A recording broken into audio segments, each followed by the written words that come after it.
Hello, my name is Jeremy Barnes, and today I'm going to do a review for the Ironheart series from Marvel Television.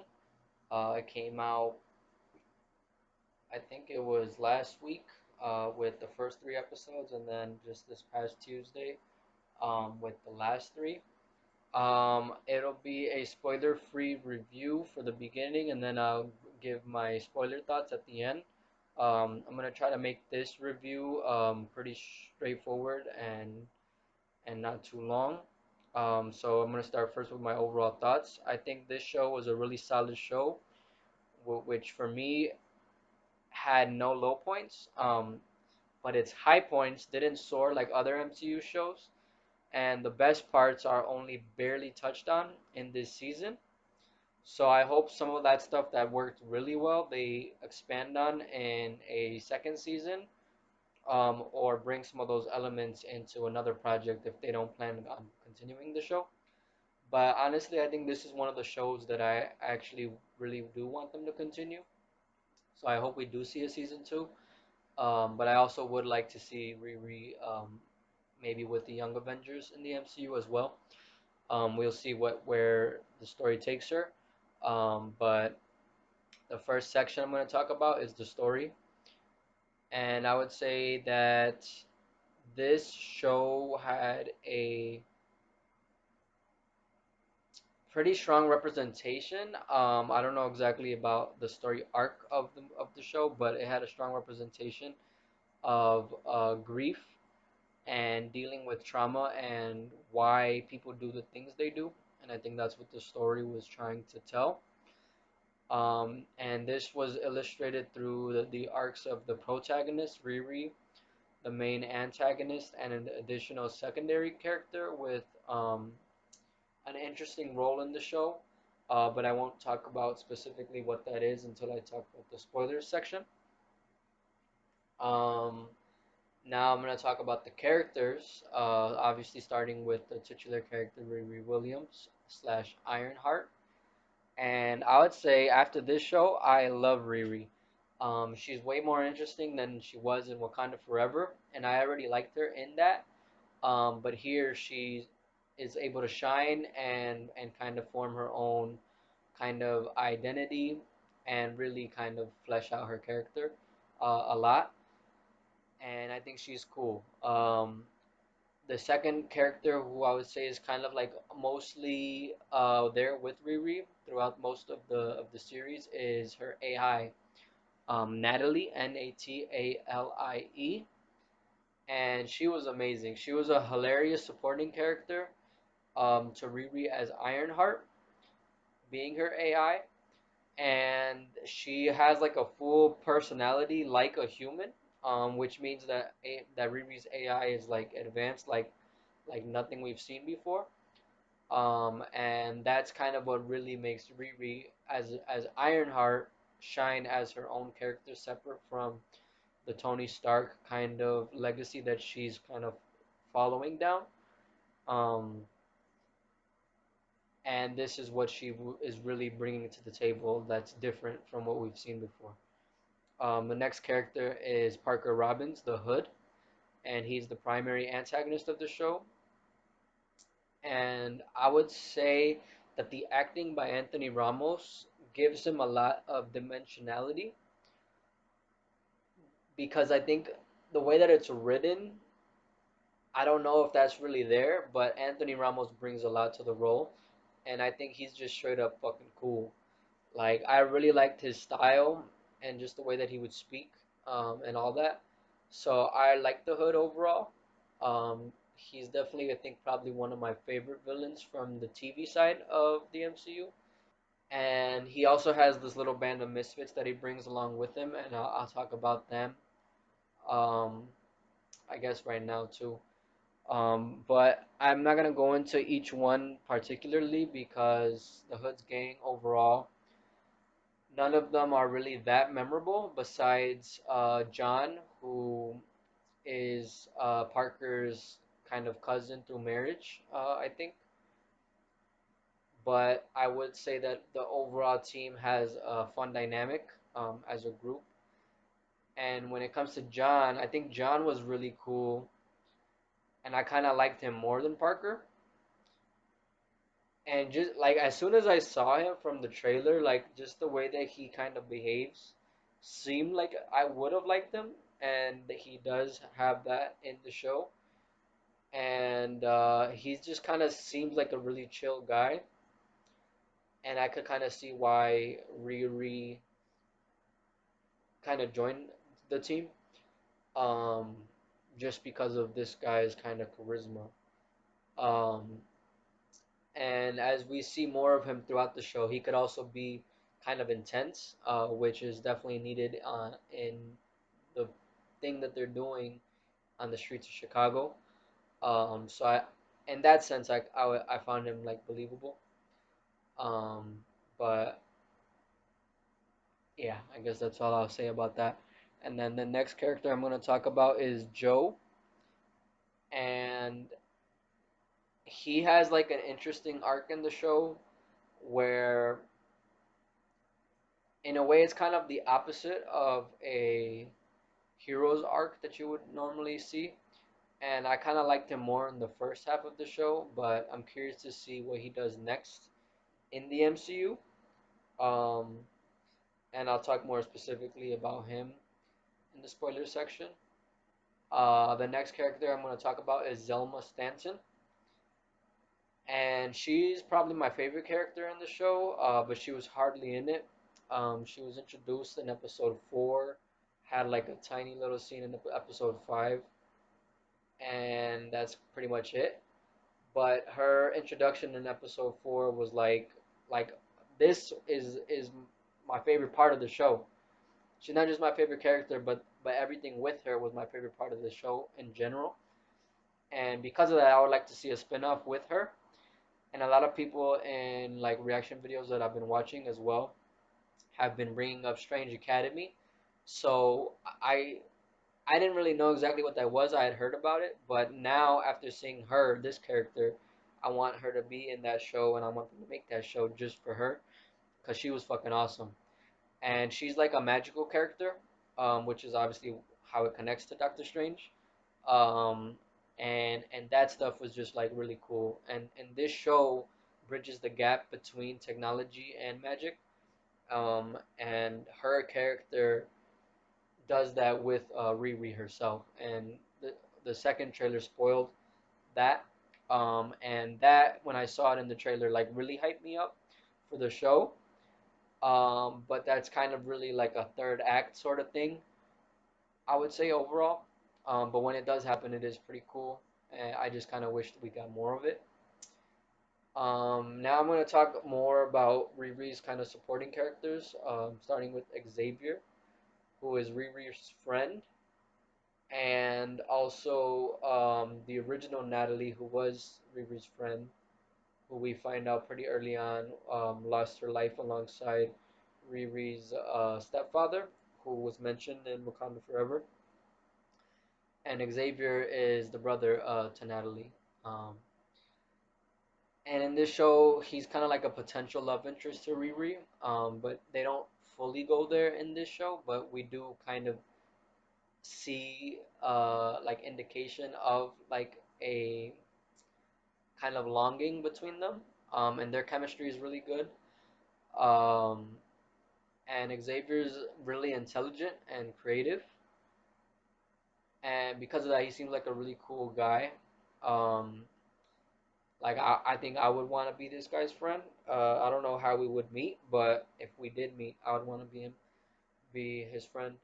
Um, and the only thing about his character that I feel like wasn't really that good is that we only see him through Riri's eyes, and because of that, we don't really get much of him. Like I kind of wish we would get to see and meet some of these characters like on their own, who they are as individuals, instead of just through relationships with Riri. But going off of that is Riri's mother, and she was a good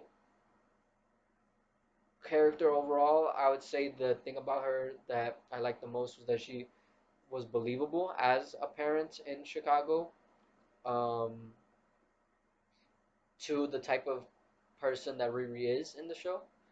but I didn't like have any strong connections to her. Um, and then Riri's deceased stepfather, Gary, who we only see in flashbacks, obviously, because he's passed away already when we first meet Riri in Wakanda Forever. Um, and here we only see him through like kind of like it's literally like Riri remembering him. It's not even like flashbacks really to the full extent of like we actually see them in scenes like when it was happening. It's kind of portrayed in a way of like her looking back or thinking about it. But in those flashbacks, he seems really cool, Riri's mom, and that's kind of a thing that's also touched on with Riri herself. Um, but every time we do see him, I think we do feel the loss of him. So his impact is definitely felt in the show, even though he's like such a small character in terms of screen time in the grand scheme of things. And then another character in the show is Miss Stanton, who is Zelma's mother, and she's funny. She's a really funny character right when we get introduced to her, and um, she is kind of our point person into that best part of the show that I talked about, which is the magic side of it and how it connects with Riri, where she wasn't really into magic herself, but it's kind of around her in her mother's circle, because Miss Stanton is Riri's mother's friend, and that's kind of how it's kind of introduced to her, separate from the Hood, which also deals with magic. Um, and I would say that Miss Stanton isn't quite as cool as her daughter, but she's nice to have in the show. And without her, we wouldn't have got Zelma, obviously. So yeah, but she was cool to see. And then that's pretty much it for like non-spoiler characters. But then there is another character that I'm going to talk about in the spoiler section. So now I'm just going to go into the action of the show, which I would say is not bad when it's there, but the themes. And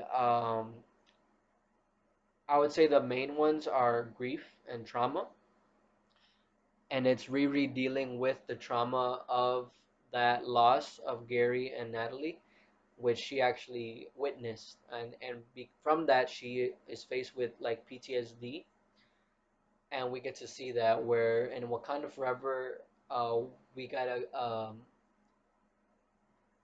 kind of little hints at like Riri's loss, but we didn't dive into her PTSD. But in this show, we've fully delved into that, and obviously alongside with that is her grieving these people, which is something that it seemed like she hasn't really done in the amount of time that it's been since their loss, which I'm not really clear on when it happened in her life, like how long ago from when this is happening. But I believe that this show is taking place in 2025 or maybe even 2024. Sorry, there's some dogs outside. But it seems like whatever that time is, that she hasn't really processed that grief. So she's kind of still in that process. Another theme in the show, tied with the actual Ironheart mantle, are the ethical implications of AI. Because as I told you, Natalie is Riri's AI as Ironheart, and she was modeled after her real life friend who passed away. So there's this whole thing about like, is this right to even have this? Like, be so close to the real Natalie because of how advanced the AI is. Like, it seems like her. Seems to know stuff that Natalie actually knew. And it's because Riri kind of maps her off of her own brain. So she's kind of created through Riri's memories of Natalie. So it's not Natalie herself. It's more so like how Riri saw Natalie, and then we only see or like Natalie only exists kind of as a construct of how Riri saw her and her relationship with Riri. So there might be other sides to her that are not there, but it raises the kind of question of like, if we are able to do this with AI in the future, should we? And like, who should we ask to even like have that be a thing?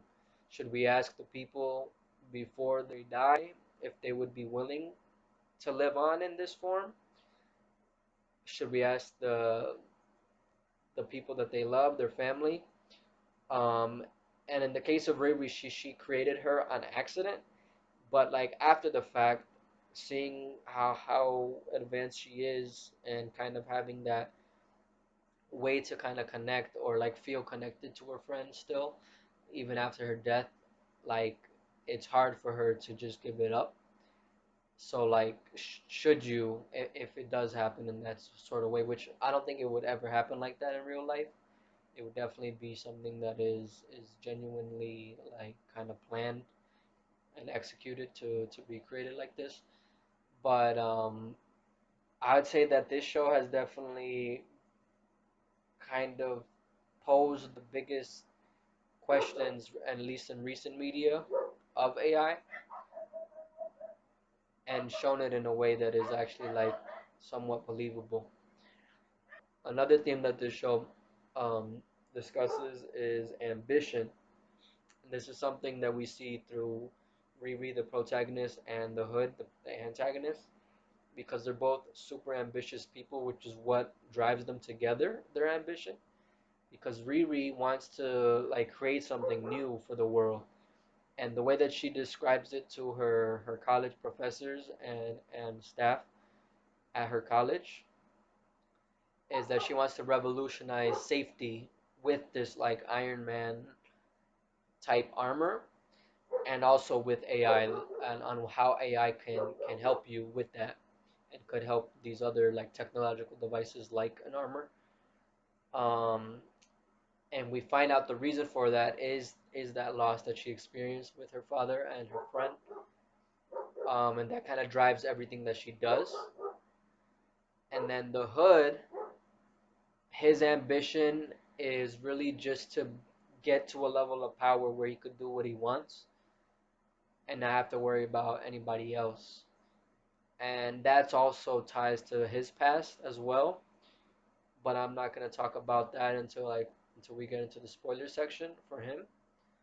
Um, but yeah, but then the last theme that I would say is a big part of the show is legacy, and obviously Riri is kind of following in the footsteps of Tony Stark's legacy as an armored hero, Ironheart. But then we also see it through Joe's character, who is tied to a previous MCU character, but I can't really talk about exactly how that plays into it until I talk about the spoiler section. So I might bring this theme back up later when I get to that. Um, the next section I'm going to talk about is the music. I would say that the score overall is good, but it didn't really stand out to me that much. And the licensed music is what really shines for me. Like all of the licensed music in this show was fucking dope, and the way that it was used, I think, worked really well, and I loved that part of it. It definitely added to the experience of viewing the show. Chicago, it's the first time in the MCU that Chicago's been a location, which is crazy. But as a Chicago native, um, I think they did a good job capturing some of the city, not all of it obviously, but some of the city and the people, the way that they act and speak, I think was genuinely Chicago. So I did like that, like the little kid at the beginning who does come back at the end of the show as well. When Riri crashes her suit in like downtown, but then she goes into like a residential area. I thought that kid was definitely like seemed like a Chicagoan, and the locations and stuff and all the skyline shots were really cool. Action of the show, which I would say is not bad when it's there, but it's also not a big part of the show. And when it is there, it's not to the level of an Iron Man movie, and it's because Riri's just a lot more grounded than Tony Stark and Iron Man.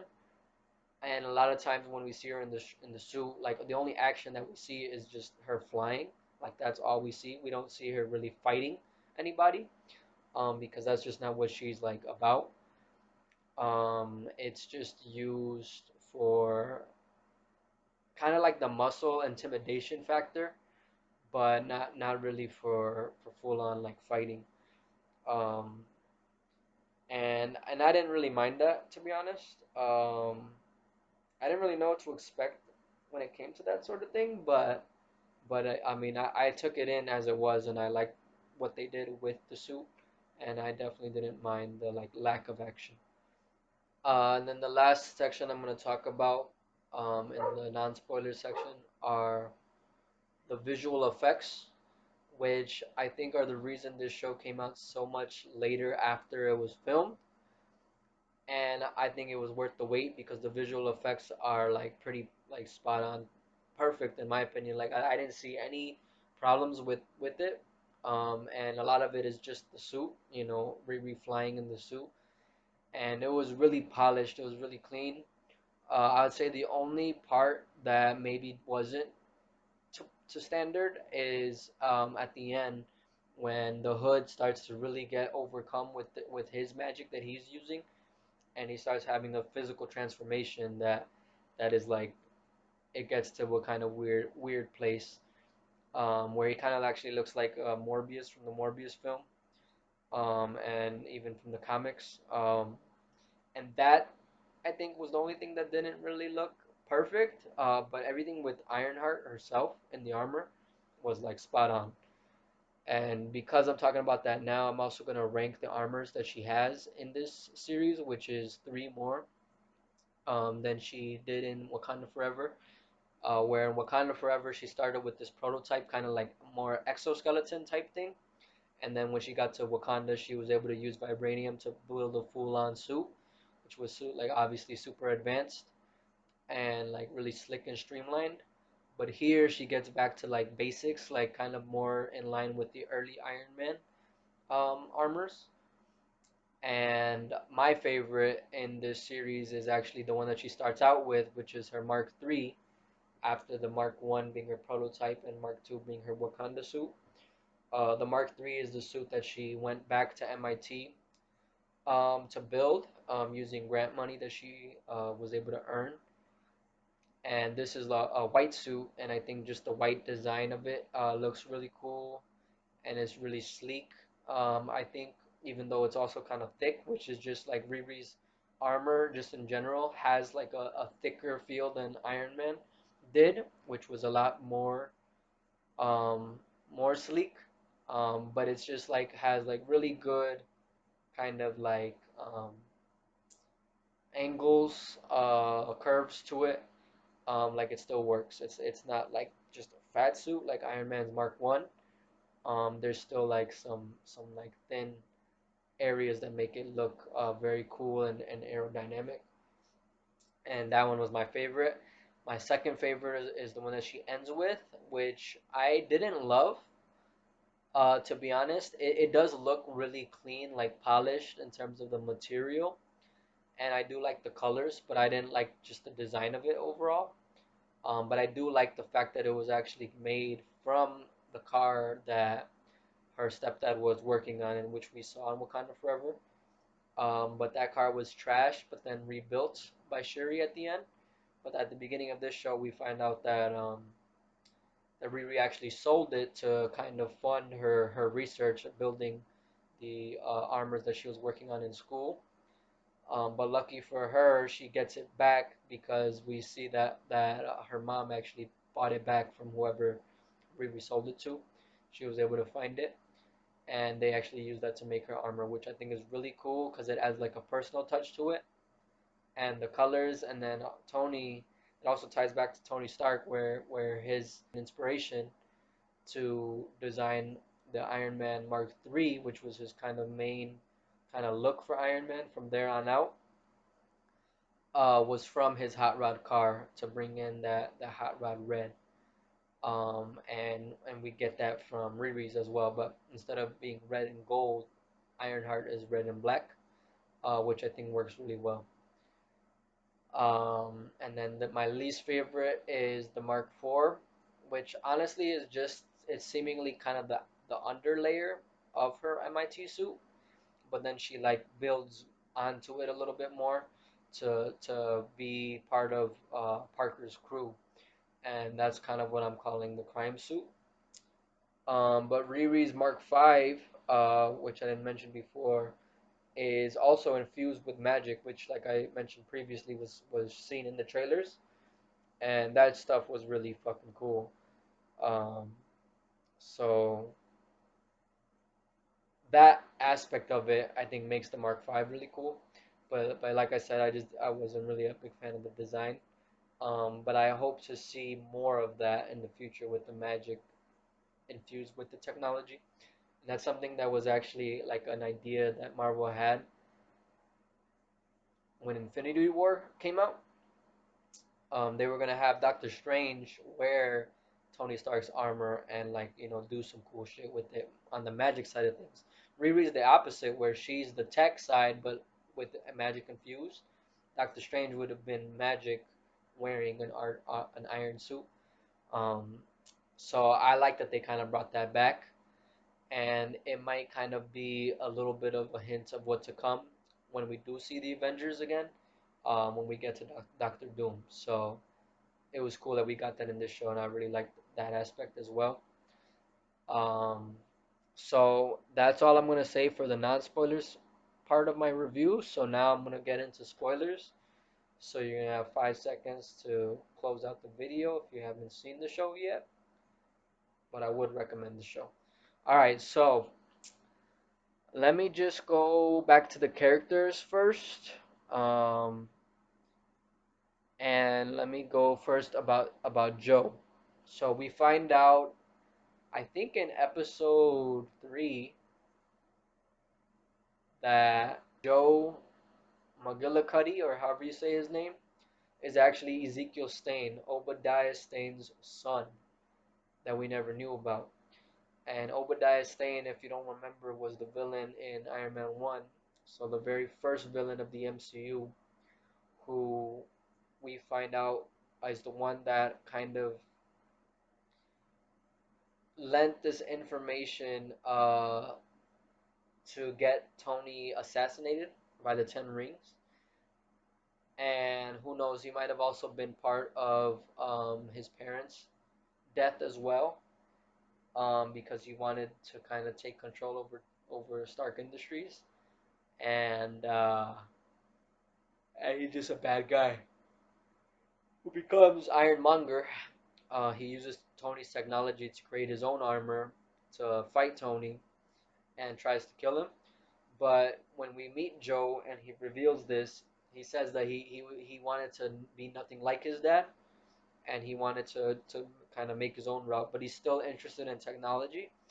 So what he's interested in is bionics, and kind of using technology to enhance humans, not to create an armor around a human like Tony Stark did and his father did, but to kind of more go along the lines of like a cyborg type of thing.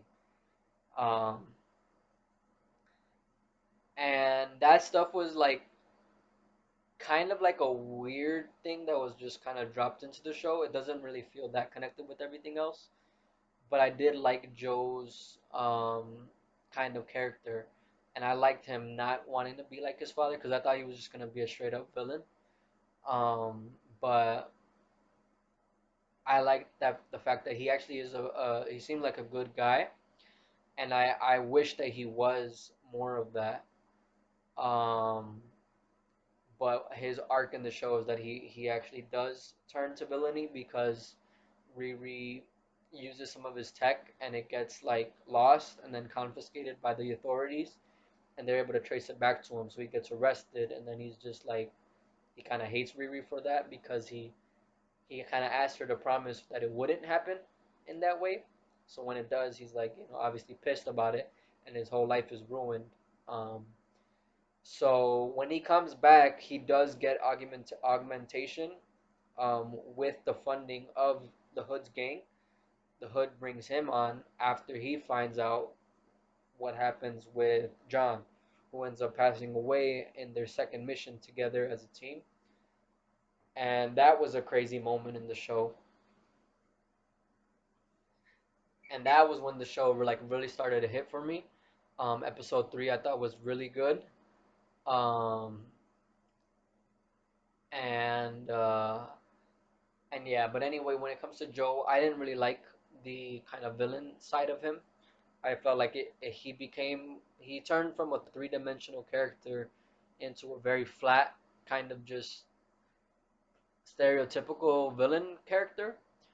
But I do want to see him more in the future and maybe see kind of like more him getting back to where he started out in this show.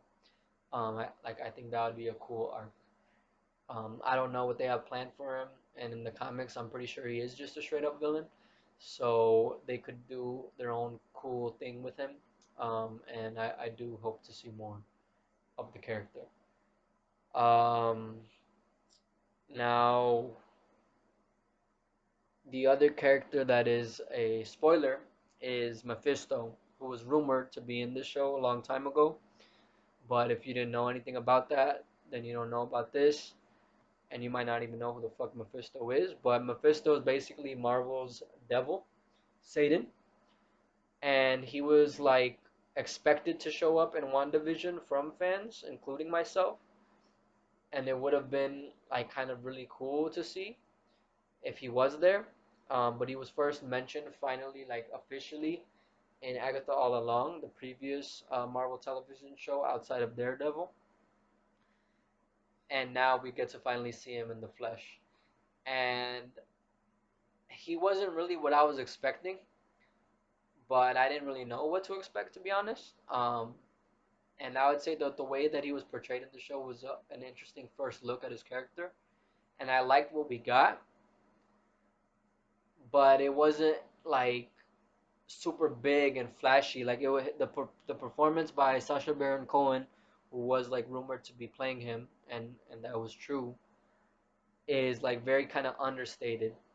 Like he's not trying to be like big and flamboyant, which kind of makes him more believable and makes it more believable that people would accept a deal from him because he doesn't like. I think people know that he is like supernatural, but they might not think he's like, oh, the devil. Like he is the devil, and I think it's because of the way that he kind of presents himself to them. Um,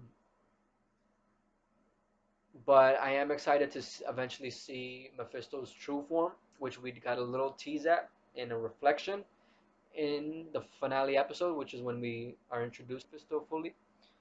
And then I also hope to see in the future his domain of hell. Um, but I like the introduction, so I just hope they continue to use Mephisto and other things. Like when we get to the Midnight Suns, maybe he could be a potential villain for that supernatural team of heroes, and I think that would be really cool.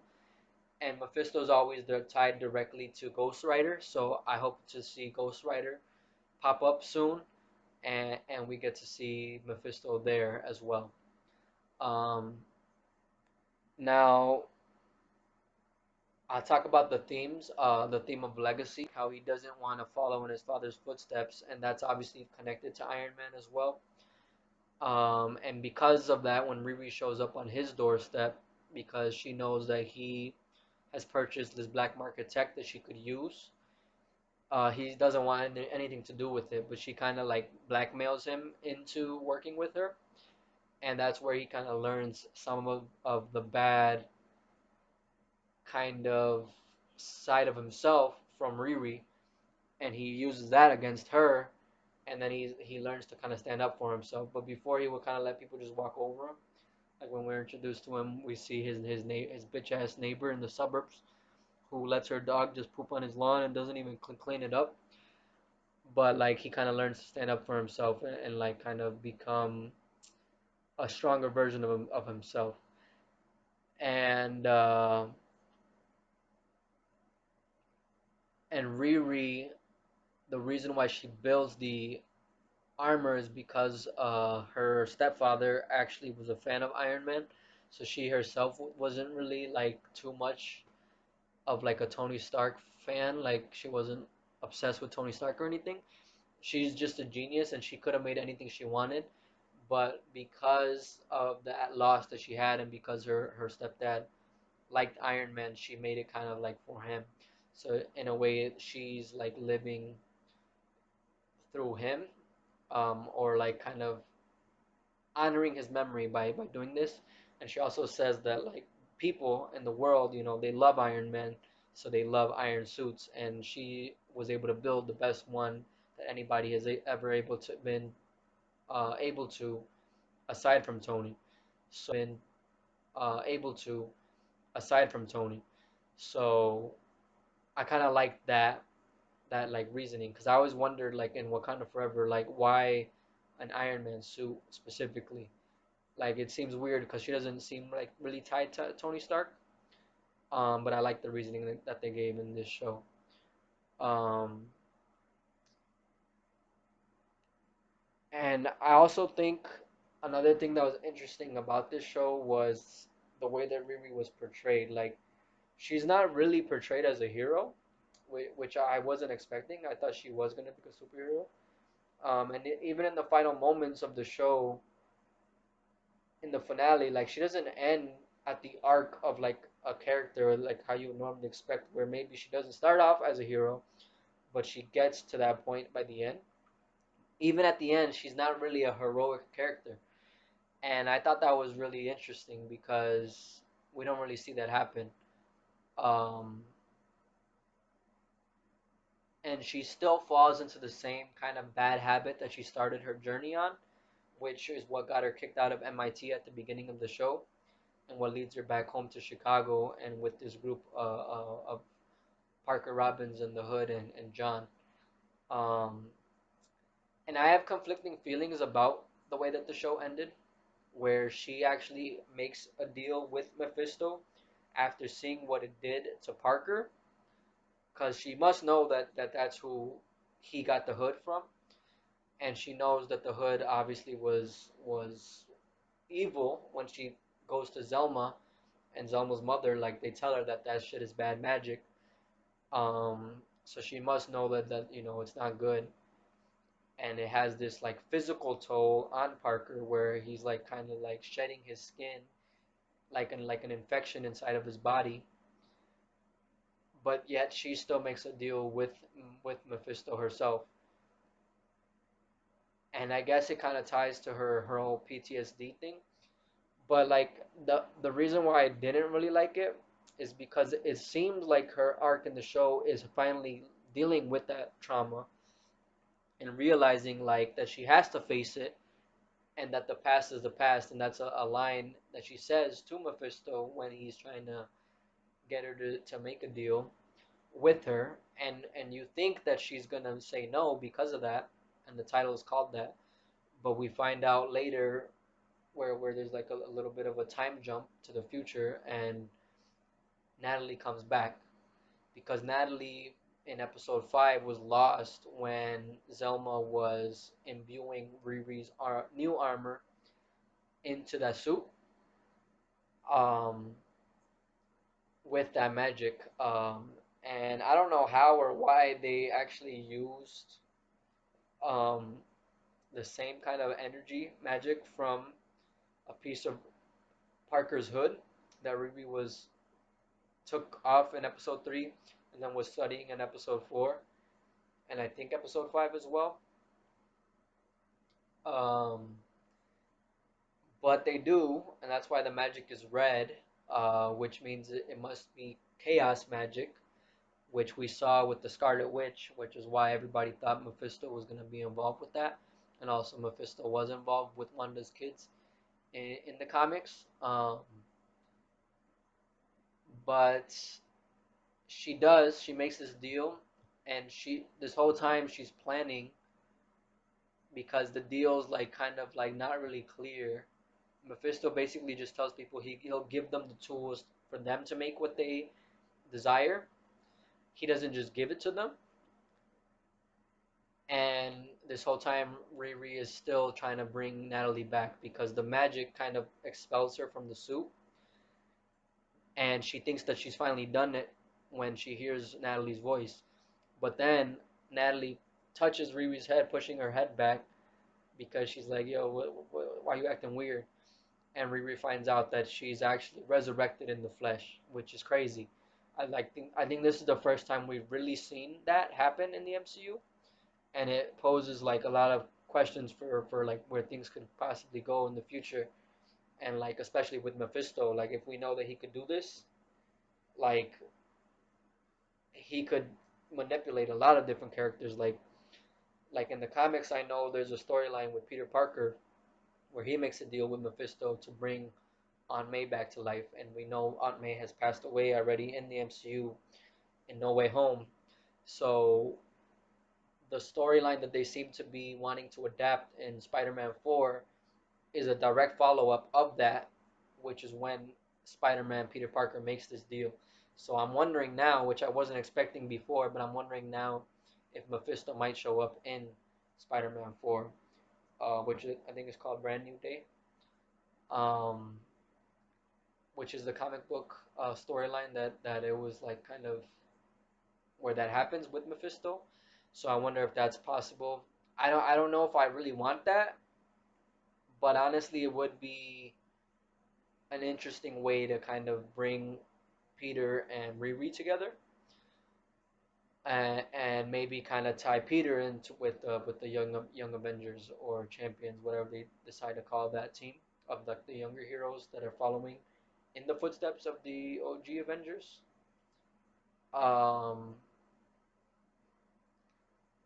but that is somewhere where I could see Mephisto possibly showing up, and then maybe they will tie him back into the Scarlet Witch and her resurrection in whatever she pops up in again. Because I know Wanda's not gonna stay dead, and I never even bought her dying in the first place.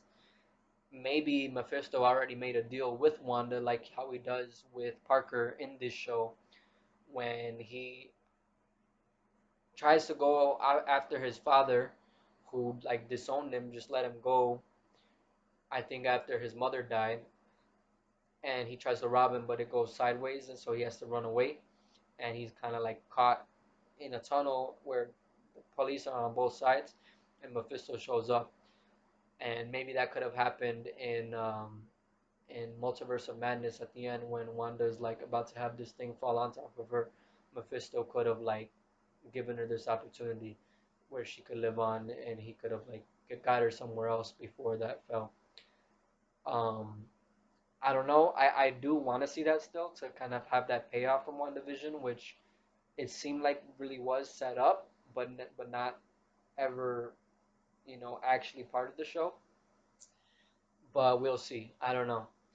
Either way, though, I want to see another season of Ironheart. I really like the magic and technology combination that they put in this show, and I want to see more of that. I want to see more of Zelma, and we see in the post-credit scene of this show that Parker has survived his separation from the Hood, but he wants magic back.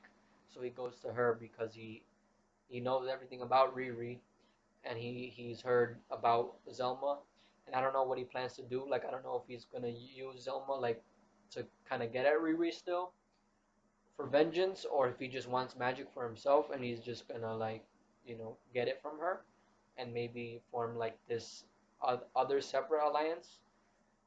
I'm not sure, but we did see Zelma in episode 5 when the Hood sends his crew to kind of kill Riri. Um, so that's probably how he might have found out about her. So I'm curious to see where that goes and where the Hood's journey continues. I wasn't really sure what to expect with the Hood, like if he would have a multi-project arc. But I am kind of glad for Anthony Ramos that he does have a potential future in the MCU, and I do want to see more of him because, like I said, I did like his character as well. But I'm gonna leave it there. I'm gonna say overall this show I would give an 8 out of 10. Um, it was really solid, but it didn't really like hit like high levels like a 9 would have. But I like Riri a lot more, and I do like the overall corner of the MCU that this set up in Chicago. So I want to see more of Chicago in the MCU as well, and maybe there's other characters that we can bring in that are like not even related to Riri. Like that would be really cool. So either way, I like what this show introduced, brought to the MCU, and I want to see more of it. So I'll leave it there. Watch the show if you haven't yet. I recommend it, and I hope to see more. Thank you for watching. Catch you next time. Peace.